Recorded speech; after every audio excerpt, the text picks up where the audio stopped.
Hi guys, இன்றைக்கி எங்களுக்கு ரொம்பவே போராக இருந்துச்சு. சரி, ஓகே, பக்கத்துலேயே எங்கேயாவது போய் சுற்றி பார்க்கலாம் அப்படின்னு சொல்லிட்டு நாங்கள் கிளம்பிட்டோம். அப்படியே நாங்கள் ஃபர்ஸ்ட் போனது தான் ஜஃப்னா கிளாக் டவர்.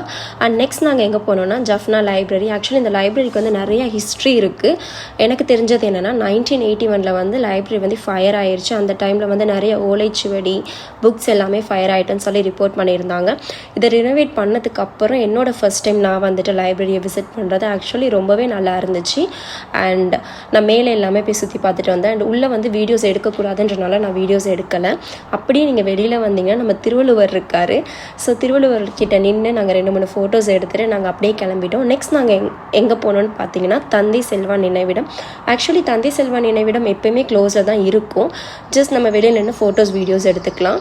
ஸோ நாங்கள் எடுத்துகிட்டு கிளம்பிட்டோம். நெக்ஸ்ட் பார்த்தீங்கன்னா ஜஃப்னா கோட்டை. இந்த பிளேஸ் நான் ஆல்ரெடி விசிட் பண்ணிட்டேன்றனால நான் உள்ளே போகலை. இதை பற்றின வீடியோ வந்து ஆல்ரெடி நான் என்னோடய யூடியூப்பில் வந்து ஒரு ஃபுல் வீடியோ நான் போஸ்ட் பண்ணியிருக்கேன். ஆக்சுவலி இது ஒரு நட்சத்திர வடிவத்தில் இருக்கும். அண்ட் நான் ஜஃப்னாவில் இன்னும் 2-3 பிளேஸ் போயிருக்கேன். அதை நான் கேப்சர் பண்ணலை. நீங்கள் யாரும் ஜஃப்னாவில் என்ன பிளேஸ் பார்த்துருக்கீங்க, எது உங்களுக்கு ரொம்ப பிடிக்குன்றதை கமெண்ட் பண்ணுங்கள். தேங்க்ஸ் ஃபார் வாட்சிங்.